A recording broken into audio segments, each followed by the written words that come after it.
Hi everybody, drawninjakc here, and today I'm coming at you with another 3D glass painting.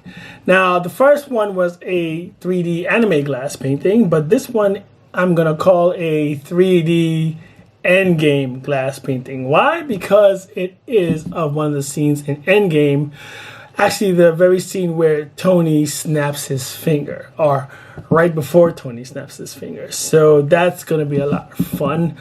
And I know a lot of people have been asking about my technique and my method. So I'm going to try to make this particular video as step by step as possible so that you can learn how I do it and you can try it yourself and even make some money from this. How about that? Okay, guys? Let's go. Okay, first you're gonna need two things, which is a regular picture frame and a front loader picture frame. Now the front loader and the regular picture frame have to be the same size. In this case, it is 8 by 10. Now when the regular picture frame says 8 by 10, it means that against the walls here is 8 by 10. So it's perfect because the front loader graphic fits right on top of that area squarely. Actually, it fits a little bit over, a little bit past the area, which is even perfect, so it can rest on there. So that's the relationship you want between the picture frame that's going to have the front graphic and the picture frame that's going to have the back graphic. And so what I did is look for a few reference material online, and I created a box in the size of the picture frame, which is 8 by 10.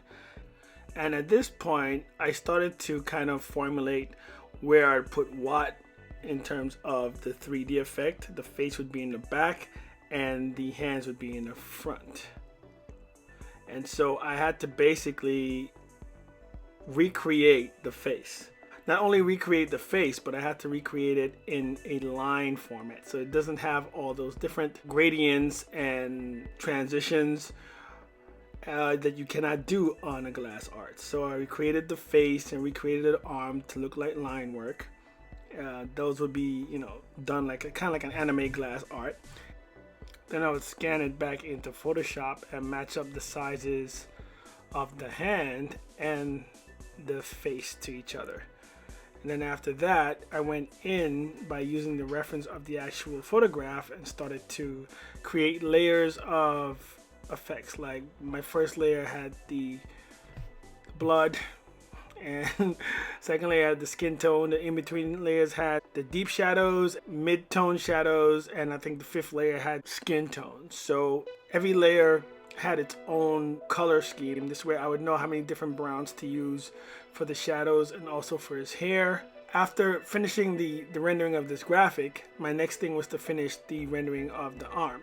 And that's where this action figure reference, no, actually I think it was a statue reference that I found on the internet came in, because the actual picture was just way too blurry for me to get the reference for the Infinity Stones. And so this statue had actually a pretty good reference, so I used that for the glove. Very important step was to mirror the graphic and print it out.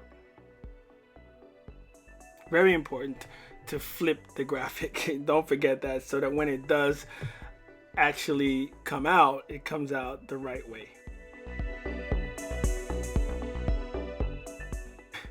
And this is where the borders that I created in the beginning comes in handy, because I know where to place the glass every time that I work on either the front or the back, so that they match up when you put them together.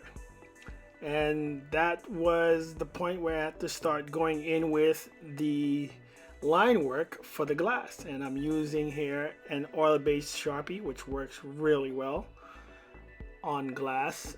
It's very opaque, so along with the Identipen, I think the oil-based Sharpie is like one of the best things to use for line work. After I finish with the hand, I start in with the actual painting of the line work that I just did. The hand, which is gonna actually make the 3D effect look 3D, it's supposed to be at the front, so I'm actually going in on the hand with the enamel paints because it's more vibrant. And the back part of the painting, which is also going to contribute to, you know, the effect, I'm going to do with acrylic painting because it's not as vibrant as the enamel paint. The enamel paint comes out really explosive in my opinion, but the acrylic paint is a little toned down in comparison to the enamel paint.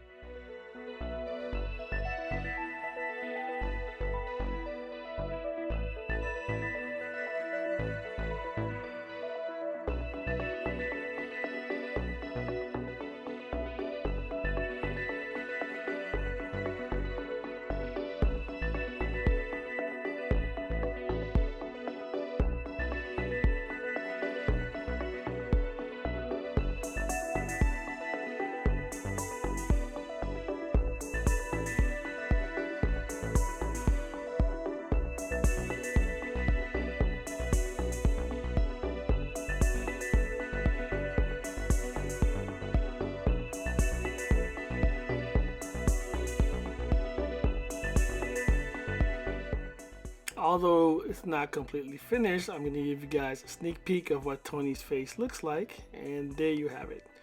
Not too shabby, I must admit. And here is a look at the hand, and it's also not too shabby. I'm liking how everything is coming out at this point.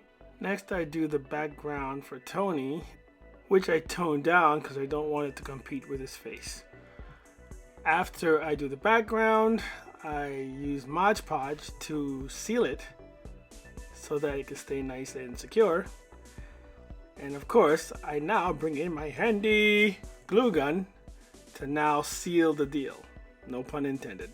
So I load Tony's face in the front loader, which is going to go in the back, and the hand in the frame, and then I seal the hand in the frame on all sides, making sure it doesn't go anywhere because it has to stay put. And now Tony's face is ready, the hand is ready, so I put Tony's face over the hand in the right position, and I seal that with the glue gun using straight lines all the way around. And for extra protection, I also use a zigzag method on the straight lines with a second coat of glue from the glue gun, just for added security.